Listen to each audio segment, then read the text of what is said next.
કૃષ્ણ કનૈયા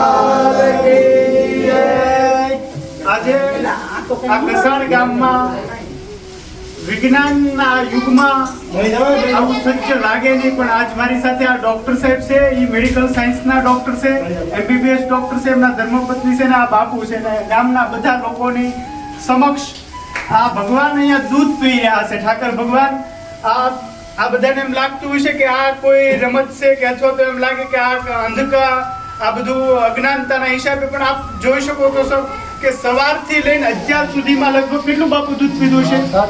7 થી 8 લીટર દૂધ. અને આપ બધા જોઈ શકો તો અહીંયા કોઈ પણ જગ્યાએ એક પણ ટીપું નથી દૂધનું પીડ્યું. એટલે ભગવાન રિયલમાં સત્ય છે, હકીકત છે આ ઘટના. આમાં કોઈ પણ જાતનો ભેદભાવ નથી કે કોઈ અજ્ઞાનતાનો પ્રચાર નથી. એટલે ભગવાન રિયલમાં દૂધ પીવે છે. એટલા માટે આપ પણ બધા ભગવાનને પ્રાર્થના કરજો. અને જન્માષ્ટમીના દિવસ છે, જન્માષ્ટમીના વળતે દિવસે બધા ભગવાનની પૂજા અર્ચના કરજો આપ બધા. અને સનાતન ધર્મનો આ વિશેષ મહિમા છે. એટલે બધા સનાતનીઓ, બધા હિન્દુઓ ભગવાન પ્રત્યે અખંડ શ્રદ્ધા અને અખંડ નિષ્ઠા રાખજો. કારણ કે આ સાક્ષાત ભગવાન છે, આ કૃષ્ણ છે.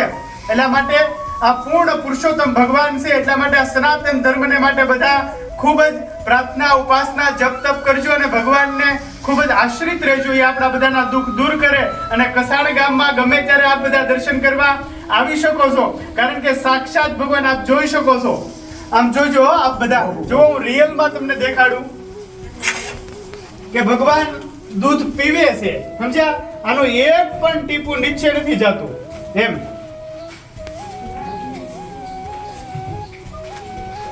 બોલો કૃષ્ણ કનૈયા. એક સેકન્ડ અંદર સમજી ખાલી જય હો, જય દ્વારકા, જય દ્વારકા.